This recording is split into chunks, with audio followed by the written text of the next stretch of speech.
The request from the U.S. to Canada to extradite one employee from one company has turned into a significant diplomatic situation. Mind you, the company is China's tech powerhouse, Huawei. And the U.S. request comes in the midst of its high-stakes trade negotiations with that country. It's all put Canada in the middle. How is that affecting our economic and political relations with China? Let's find out as we ask. In Vancouver, British Columbia, via Skype, Wen Ranjiang. He is adjunct professor at the School of Public Policy and Global Affairs, University of British Columbia. In our nation's capital, Ward Elcock, former director at CSIS, the Canadian Security Intelligence Service, and a former deputy minister of national defense. And with us here in studio, David Mulroney, former Canadian ambassador to China and the author of Middle Power, Middle Kingdom: What Canadians Need to Know About China in the 21st Century, and Jennifer Fung, corporate director and managing partner of High Noon Capital, which specializes in connecting Canadian companies with Chinese capital and markets. And it's good of you two to join us here in the studio. David, to have you back again. Jennifer, for the first time, nice to have you here. And our guests in Points Beyond, so glad you could join us on TVO tonight as well. I thought we might just start with a bit of a chronology here to remind everybody of how we got to where we are right now. So I'll ask our director, Sheldon Osmond, to bring this up. And here we go. Let's start in December of 2018, where Huawei's CFO Meng Wanzhou, daughter of the company's founder, is arrested in the Vancouver airport during a stopover. Canada was following a U.S. extradition treaty, with the U.S. claiming that the company violated American sanctions against Iran, and that's why she was picked up. December 10th, 2 Canadians were then detained in China on suspicion of endangering national security. One is a former diplomat, the other runs tours in North Korea. Many viewed this as a retribution action, tit for tat as it were. December 11th, Meng is released on bail of $10 million. Trump says he might intervene in her case if he thinks it'll help trade with China. Her next court appearance is now scheduled for March 6th. Let's come to this year. January 14th, a Chinese court sentences a Canadian to death in a drug smuggling case, overturning a 15-year sentence. January 25th, Prime Minister Trudeau fires Ambassador to China John McCallum after the ambassador says that Meng has a strong case against extradition and that it would be, quote, great for Canada if the U.S. dropped its request. And then January 28th, the U.S. Justice Department charges Meng, Huawei, and several of its subsidiaries with violating trade sanctions and stealing trade secrets. And that brings us to February, where we are right now. And let's just get this started. Ward Elcock, to you first. Can you recall a time when Canadian-Chinese relations were worse than they are right now? Well, no, the simple answer to that is no. They have not, certainly in my memory, been as bad as they are at this point. Wen Ranjiang, what do you say to the same question? Well, we certainly have failed to de-escalate in the past 2 months. Yes, I have not seen relations of as low as that we've seen now. Jennifer? I think we have experienced some challenges in the past, but currently, yes, there's no doubt. That's 3 votes for this is the worst it's been since the PRC took over, since the People's Republic of China was formed in the late 1940s. We could probably say that, yes. David Mulroney, you're going to make it unanimous? I'm not going to make it completely unanimous. Okay. I was a young deputy director on the China desk during Tiananmen. That was back in 1989 when the students were massacred in the square. That led to putting the relationship completely on hold. Canada did that, other countries did. So that was tough. But it shows us that we go through peaks and valleys in the relationship. We got to manage through it.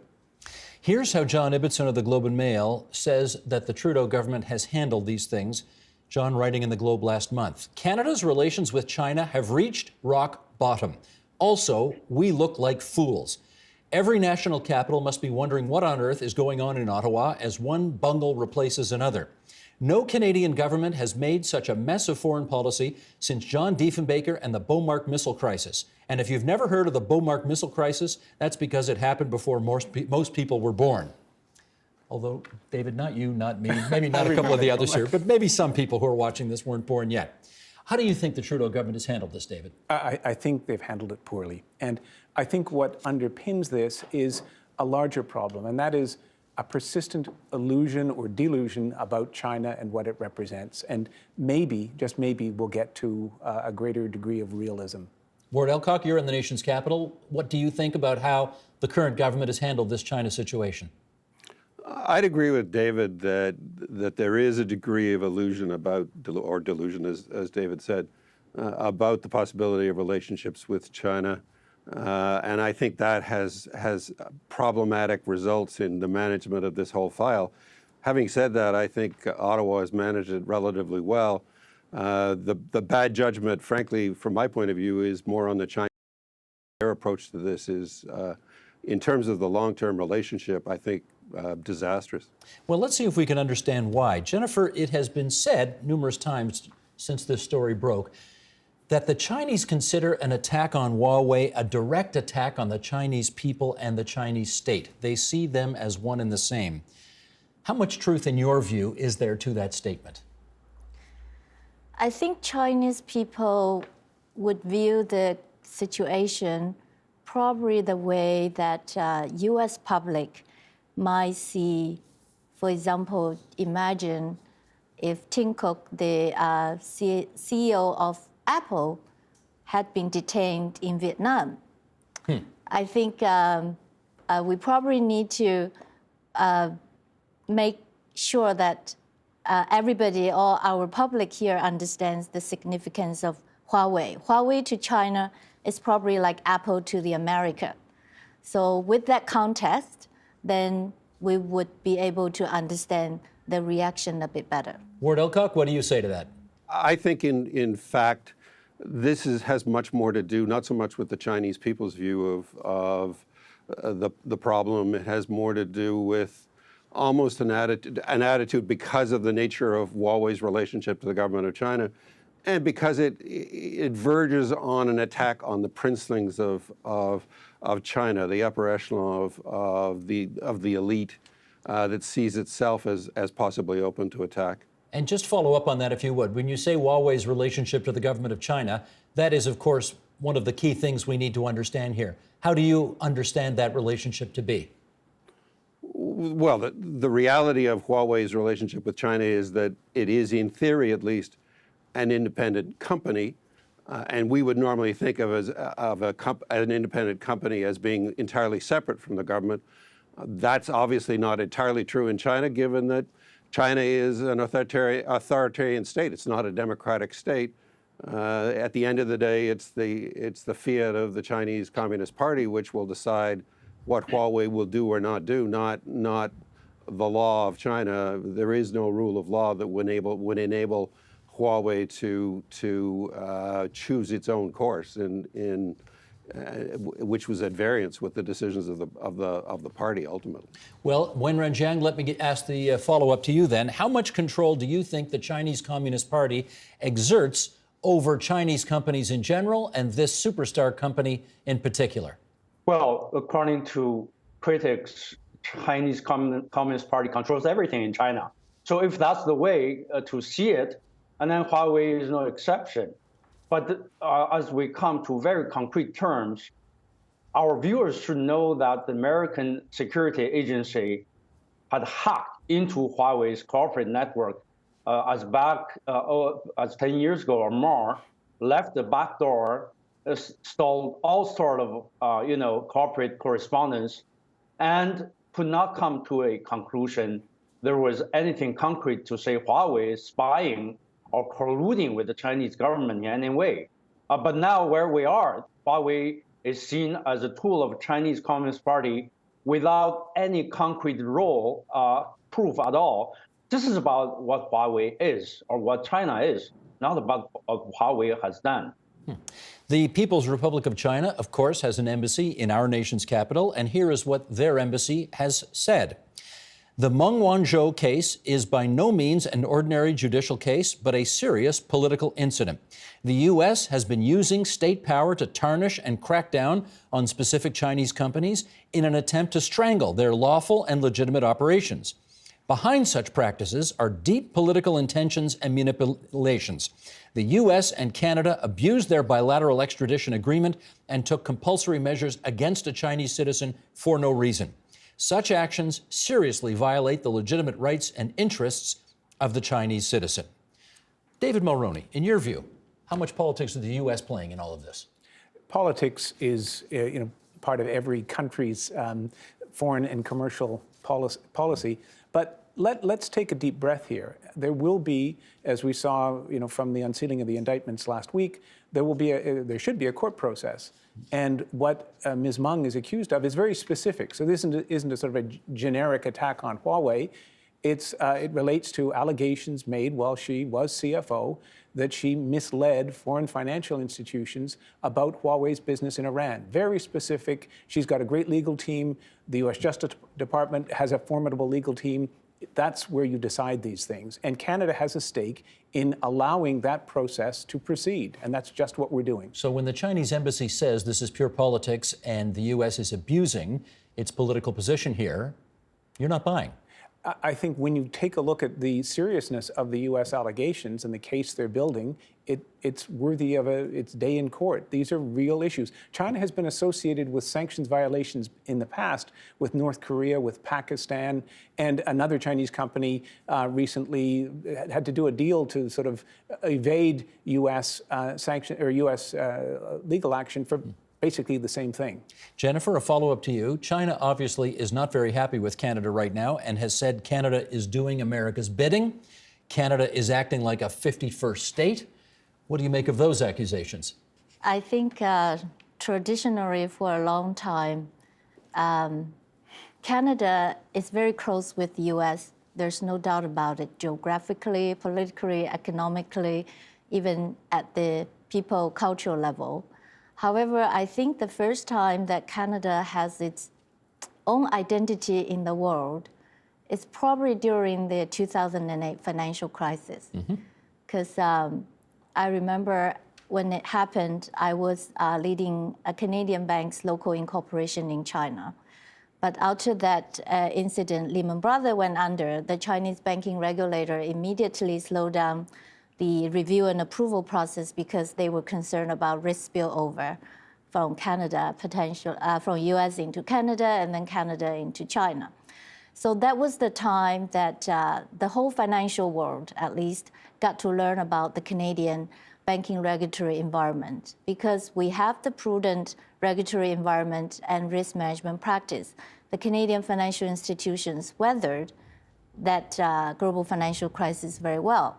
And that's the first time, I think, raised the Canadian awareness in the global stage. I think that Canada, we're different from America. Yes, we are different. We have our independent financial system, right. Not completely the 51st state. Here's, I want to get to the nub of this crisis right here. And Ward Elcock, I'll bring you in to do this and set it up thus. This country is currently considering whether or not Huawei ought to be allowed to build the country's 5G data networks, the next generation of cellular communications. We already know that the United States, Australia, Japan, New Zealand have already put restrictions on the company because they are not convinced that the company is an independent actor, independent of the Chinese government. You were head of our National Intelligence Service for 10 years. What's your view on how much of a threat to our national security Huawei would be if they were permitted to have that contract in Canada? I think we should be clear. We all talk about it in the context of Huawei and whether Huawei is a security threat. Huawei itself is not a security threat. I don't think that's really the issue here. The issue is really the foreign intelligence collection capacity of China and its intentions with respect to the use of that capacity, the history of it, which a lot of us know well. And that is indeed the security threat, not so much Huawei. The issue for Huawei is, at the end of the day, while Huawei is, in theory, an independent company and may act, for the most part, as an independent company, the reality is it can be told by the Communist Party ultimately what it will do and what it will not do. And so it could become a part of that threat. Wen Renjiang, what's your take on that? Well, Huawei now, we know, has no proven connection with the Chinese government. I would like to see the proof if there are. And so therefore, what is the issue here is about the nature of the Chinese state. Ward is right. The viewers should also know that it is the U.S. government security agencies that used U.S. companies to do corporate and national security related spying and leaving backdoors around the world, this was, we know, they paid large companies millions of dollars to mail data from their companies. So we need to look at this into a particular global context. Again, going back to David's point earlier, Huawei's case here, Meng is in charge in the context of unprecedented situation that a lot of companies violate, say, sanctions against Iran. No senior executive being rounded up in such a way, and therefore that is the problem. The former, Foreign Minister John Manley is right. This has nothing to do with the rule of law. This is a pure abuse of the extradition process by the U.S. on the broader, tech war against China in terms of next generation networks, in terms of superiority on the next stage of, bilateral superpower battle. David, let me come back, though, to this national security question for Canada. There is apparently a law in China that obliges a Chinese company to hand over intelligence to the state if that company is asked by the state to do so. Huawei CEO has said, in order, I presume, to ingratiate himself to Canadian and other authorities, I won't do that. Should we believe him? I think the risk is too great to believe Mr. Ren. He's made that statement, but knowing that that law is on the books, and also knowing, as Ward said, how the Chinese government views particularly its sensitive technologies, wherever they are, whether they're in state-owned enterprises or private enterprises, I think it's hard to believe. Just to pick up on a point that Wenran made, the U.S. Justice Department didn't pluck Ms. Meng's name out of the air. What's important in the allegations is that she personally is alleged to have misled foreign financial institutions by giving them the wrong information, knowingly and personally. So that's the difference. This isn't symbolic. She's part of this, these indictments. Wenran, you want to come back on that? Yes. Look, we have many, many large American and European other multinational corporations having far more worse violations of, say, sanctions against Iran. Many of them, we're talking about hundreds, millions of dollars being charged against these corporations on civil suits and settlements. The American Department of Commerce led a civil suit against the Chinese telecommunications company, ZTE.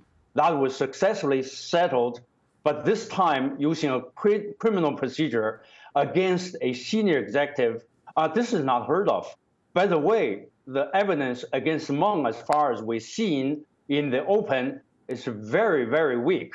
She made a PowerPoint presentation, presumably at some point in the United States, and he used the first personal name saying, I.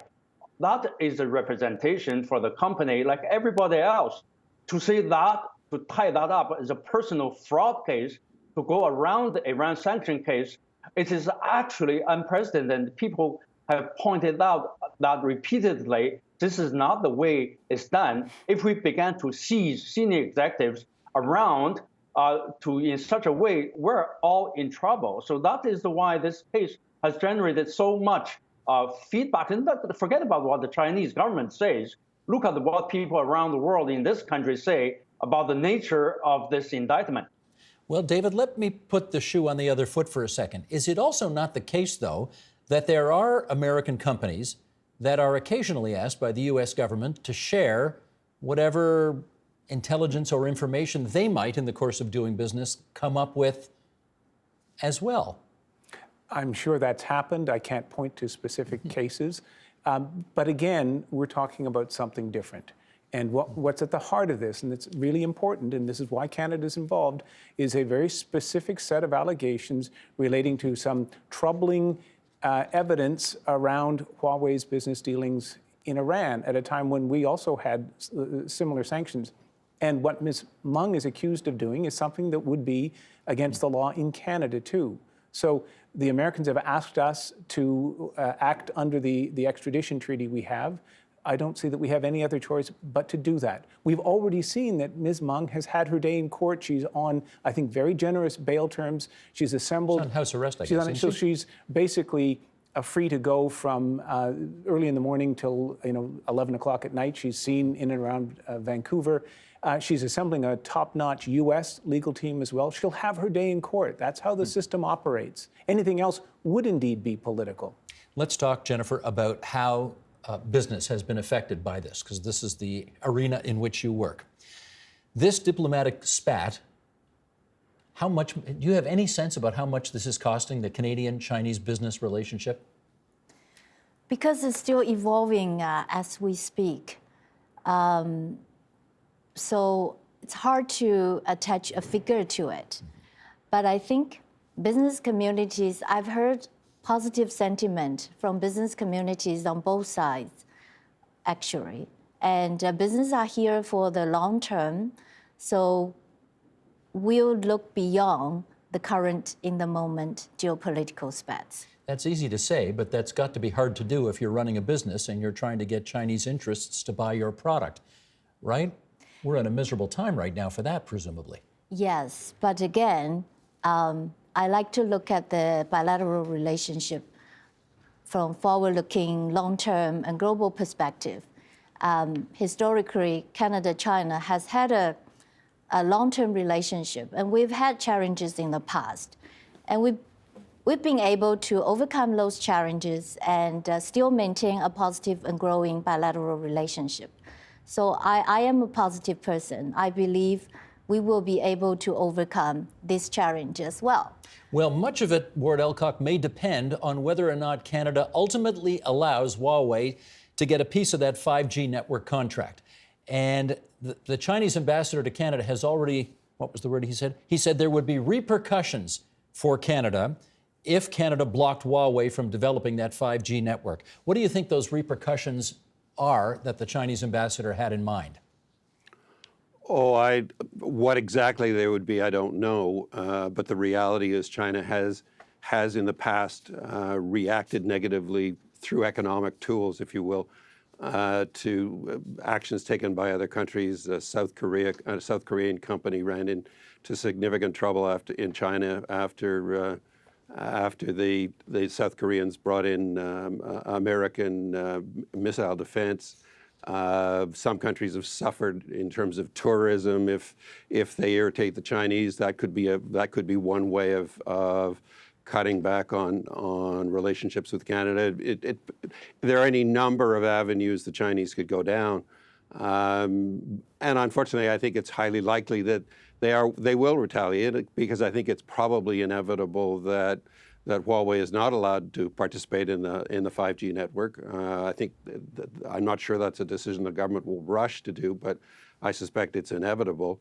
And just to add a comment that goes back to some of the earlier comments, one of the key things I think it's worth remembering here is if Nortel still existed, I don't think China would be buying components for its telecommunications network from Nortel, or indeed from any American company, and probably not even from European companies, to build its telecommunications infrastructure. This isn't just about, this is about spying. It goes on all the time. A lot of nations do it, and one thing most nations do is protect their telecommunications infrastructure. So your point is that China should not have its nose out of joint if we prohibit them from bidding on our work, given that they almost certainly wouldn't extend the same courtesy to us if the roles were reversed. Have I got that right? Exactly. Got it. Well, David Mulroney, let's try this. They've got two Canadians in jail right now under dubious circumstances. They got another guy on death row for something that you clearly wouldn't be put to death for if the same alleged crime had happened in Canada. What do you think they have in mind when they talk about repercussions? Because those seem like pretty serious repercussions already. Well, China has stepped up its reliance on this kind of hostage diplomacy. And Sweden has just gone through it. Ward was enumerating some of the cases. What happens when China is angry with you, if you're any country other than the United States, is they punish you. In the past, it's been economic measures. So when the dissident Liu Xiaobo got the Nobel Prize, Norway was punished for a number of years. So sales of Norwegian salmon plummeted. They take symbolic economic measures, but increasingly it's people, because they know we're vulnerable. So we had another extradition case a few years ago involving an aerospace technician who subsequently pled guilty to stealing U.S. secrets.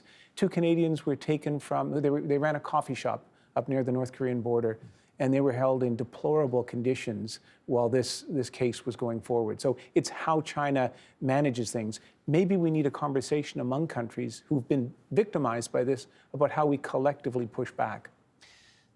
I'm thinking I shouldn't ask you this question, but I'm going to ask you this question anyway. You go to China a lot. Would you go right now? Actually, I don't go to China a lot. I haven't been. Sorry, you were there a lot. I were a lot, yeah. and so I would think very carefully about why I was going and what I was doing. I think some things are more vulnerable than others. If you talk to people that the Chinese consider to be problematic, that's a lot of people, you probably get yourself on a list. And if you go to places like Tibet or Xinjiang in the far west, you probably get yourself on a list. And what China has done has shown that basically nobody's completely safe.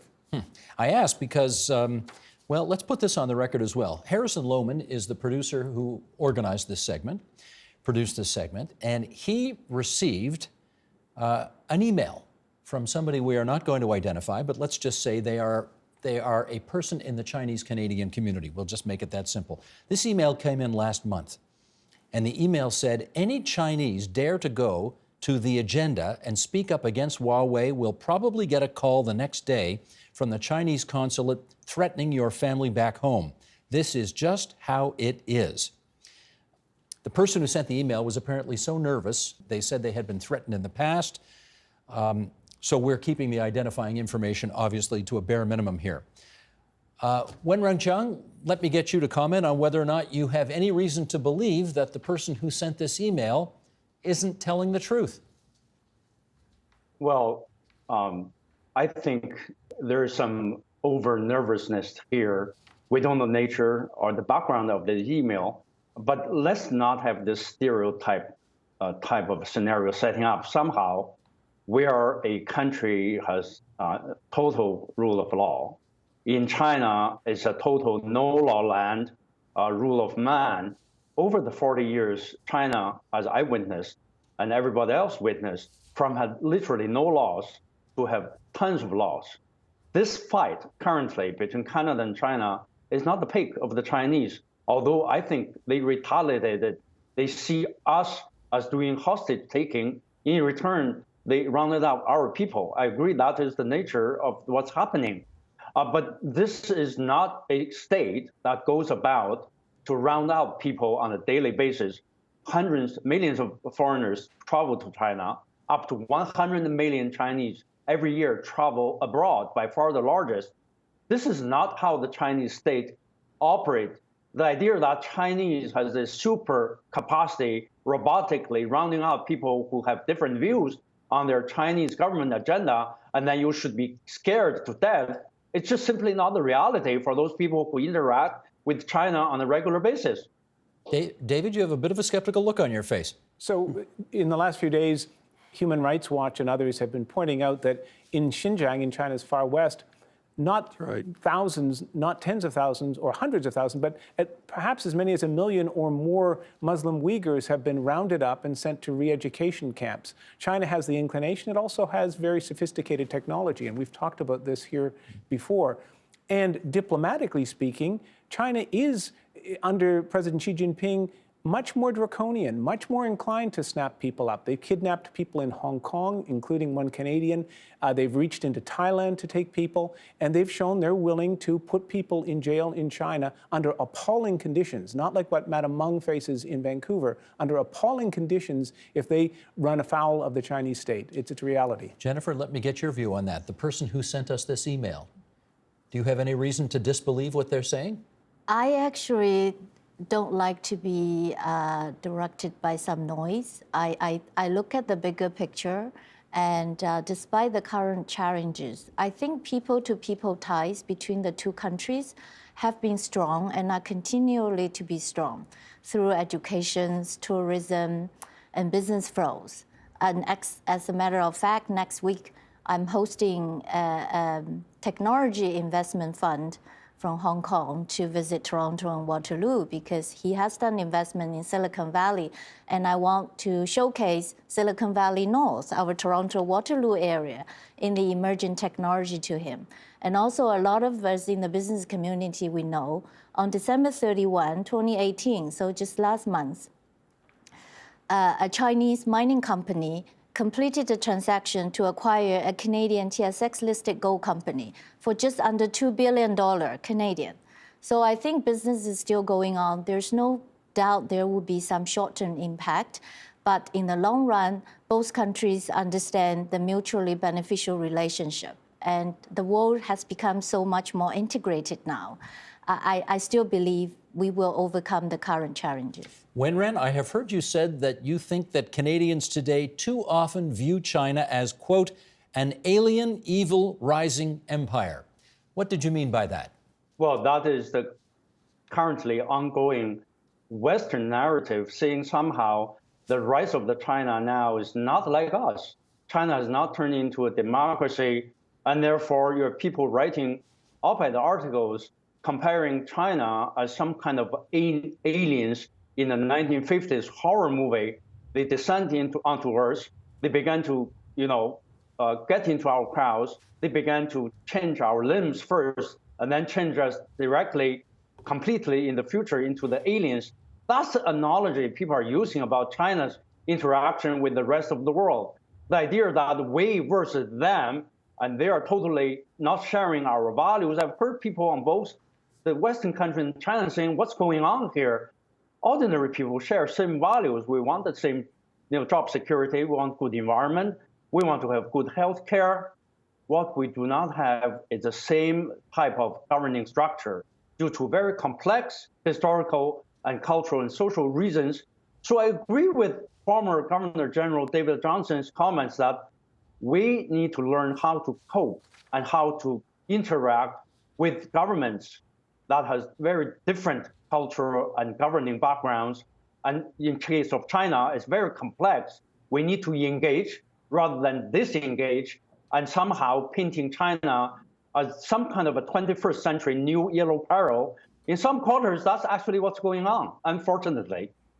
Ward Elcock, do you think there's too much unfair criticism of China, maybe even bordering on racism happening in this country right now?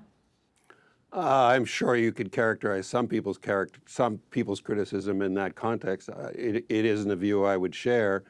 However, I think the reality is that the reaction of the Chinese government in the current situation has probably means that the long-term relationship will not improve substantially for some considerable period of time.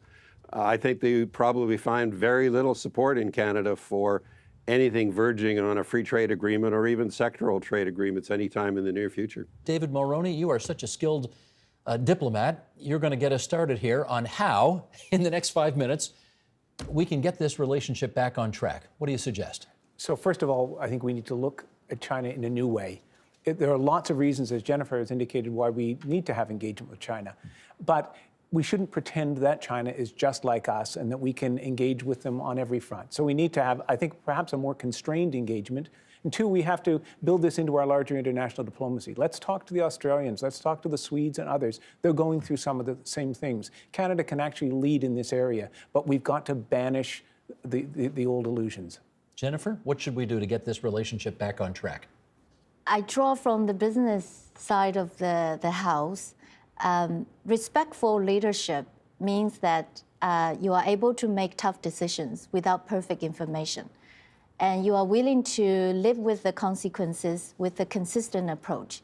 So I think consistency and embracing differences and try to pursue common ground and understand the differences will get us eventually on the right track. Wenren Jiang, what should we do? Well, we should first come to acknowledge so far our management for the crisis with China has failed, has been escalating, not de-escalating. I think the government should stop repeating we are the rule of law kind of rhetoric, sent a senior special envoy such as former Prime Minister Zhang Guaijian to China to explain to the Chinese in personal terms that if there is some kind of a conspiracy, Canada is not part of it. I think that's number one. Number two, we asserted our judicial independence repeatedly to the Chinese side. I think our review is going on. It's time to truly assert our judicial independence to the Americans as well. This is a very politicized case. The extradition request from the United States, it's nothing but a political fight and therefore the extradition process should eventually reject and to surrender Ms. Meng to the United States. And then thirdly, I think on the broader issues, we should talk to the like-minded allies, but not on how to go back to a Cold War or how to contain China, but how to work with China. Even we address American concerns about Huawei and 5G networks, say we ban them on security concerns. I'm totally agree with those scenarios if we have our allies concerned about it. But the long-term engagement issue with China, the engagement is a critical part. I agree with David, but not decoupling or going back to Cold War. That is not going to work because all the 5G networks, if we do it, they're integrated. If we don't do Huawei, other companies will have trouble because their business, their research are intertwined and interrelated to Huawei business. Ward Elcock, a minute and a half to go. You get the last word. I think the reality is that the relationship will get worse in the short term. Even if Ms. Meng's case goes well for her and she's not extradited to the United States, the Huawei decision looms ahead of the government. So in the short to medium term, I think the relationships will not improve. The Chinese show every indication of reacting negatively. In the longer term, I hope David is right, that it has corrected the illusions and delusions that have been cherished by previous Canadian governments, and that we deal with China more practically, more pragmatically than we have in the past. But that's going to be a long, hard road. And let me jump in with a fast follow-up. If, God forbid, the man who's on death row, they actually put to death, and if the other two men are left to rot in prison, should we cut off all diplomatic relations with them? I think if that were to happen, I think Canada-China relationships are pretty much doomed for the long term. David Mulroney, you want a last word on that? You still need to talk to countries, even countries that behave abominably and you disagree with, but you need to completely remake the relationship, and it's not as it was at all. Gotcha. Wenren Jiang, we thank you for being there for us via Skype in Vancouver, British Columbia. Ward Elcock in the nation's capital. Jennifer Fung and David Mulroney here in Toronto. It's good to have all of you on TVO tonight. Thank you very much. Thank you. Thank you, Steve. Thank you. The Agenda with Steve Bacon is brought to you by the Chartered Professional Accountants of Ontario, helping businesses stay on the right side of change with strategic thinking, insightful decisions, and business leadership. Are you on the right side of change? Ask an Ontario CPA.